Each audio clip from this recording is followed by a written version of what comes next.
ते भी हैं। वे अपने दुश्मनों के लिए भयंकर योद्धा हैं।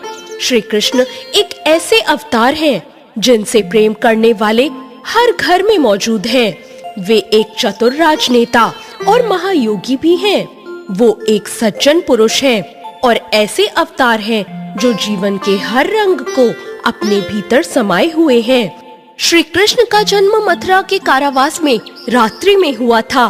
कारावास से निकालकर उनके पिता रातों रात उन्हें गोकुल में नंदराय के यहाँ छोड़ आए थे। गोकुल और वृंदावन में उन्होंने अपना संपूर्ण बचपन गुजारा। इस दौरान उन्होंने कंस के द्वारा उन्हें मारने के लिए भेजे गए पूतना, बकासुर, अघासुर, तृणासुर आदि को अपनी माया से उनका वध कर दिया। गोकुल और वृंदावन में रहते हुए ही उन्होंने अपनी कई लीलाएं रची। माता यशोदा से जब गोपियों ने उनके मिट्टी खाने की शिकायत की तो यशोदा ने डांटते हुए मुंह खोलने के लिए उन्हें कहा। तब उन्होंने यशोदा माँ को मुंह में पूरा ब्रह्मांड दिखा दिया। यह लीला देखकर वो भयभीत हो गई थी। बचपन में ही एक बार उनको उनकी माता यशोदा ने ओखल से बांध दिया था। तब उन्होंने उनके जाने के बाद उस ओखल को खींचकर आंगन में लगे 2 वृक्षों को उखाड़ दिया। उनमें से 2 देवता निकलकर बालकृष्ण को प्रणाम करते हुए कहने लगे, हम दोनों यक्ष कुबेर के पुत्र नंद कुबेर और मणिग्रीव हैं। श्राप के कारण वृक्ष बन गए थे और आपकी कृपा से हमारा उद्धार हुआ। श्री कृष्ण ने बचपन में ही गोकुल और वृंदावन में इंद्रदेव की पूजा और उसका इंद्रोत्सव यह कहकर बंद करवा दिया कि इंद्रदेव अहंकारी देव हैं और कोई न्याय करता नहीं है।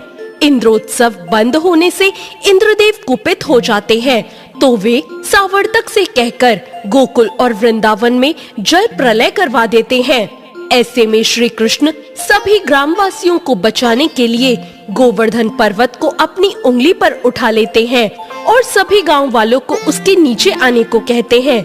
यह देखकर इंद्र और सभी देवता दंग रह जाते हैं। अंत में इंद्रदेव हार मानकर उनकी शरण में आ जाते हैं। तभी से गोवर्धन पूजा का भी प्रारंभ हो जाता है। मथुरा जाने के बाद सबसे पहले वो कुब्जा का उद्धार करते हैं, फिर भगवान शिव का धनुष तोड़ते हैं और अंत में कंस का वध करते हैं। बाद में वे संदीपनी ऋषि के आश्रम में पढ़ने के लिए चले जाते हैं।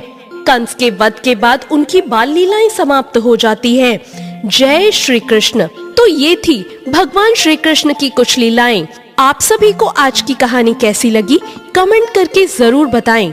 साथ ही भक्ति ज्ञान चैनल को सब्सक्राइब करना ना भूलें। धन्यवाद।